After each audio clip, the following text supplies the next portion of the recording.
スーパーヒーロータイム。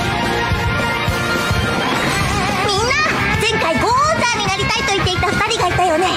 今回彼らが急接近。3人だったゴーオンザーがついに。どうなるかはこの後すぐ。 Dumating na po ang araw na pinangangambahan natin.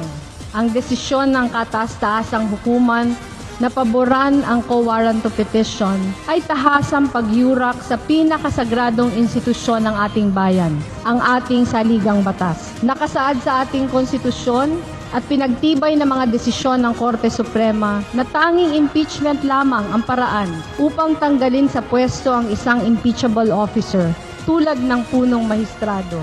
Lubos po tayong nababahala sa desisyong ito. Sa hindi pagbasura ng co-warrant of petition, maraming tanong ang kailangang harapin.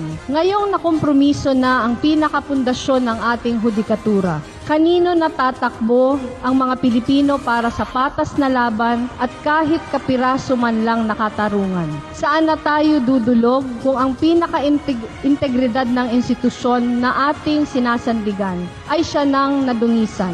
Sa araw na ito, dinala tayo sa isang hangganang walang tiyak na kahihinatnan. Sa mga panahong tulad nito, paghubgutan po natin ang lakas at tapang ang isa't isa. Sa kabila ng lahat, nananatili ang isang katotohanang hindi matitinag. Ang ating huling pag-asa ay ang bawat isa. Ang tunay na kapangyarihan ay nasa taong bayan. Hinihikayat natin ang sambayanang Pilipino na patuloy na bantayan ang mga susunod na pangyayari at pag-isahin natin ang ating boses para ipagtanggol ang institusyon ng ating hudikatura, ang saligang batas at higit sa lahat ang ating demokrasya.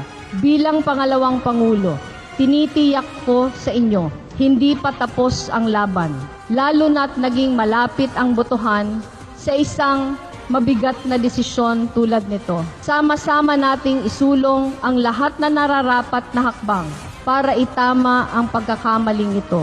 Ito ang tanging paraan para manumbalik ang tiwala ng taong bayan.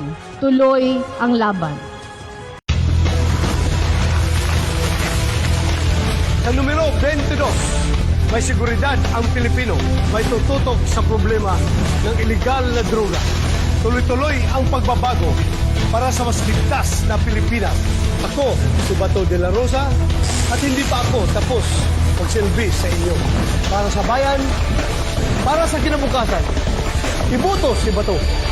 Sa Senado, sagot kayo ni Bato.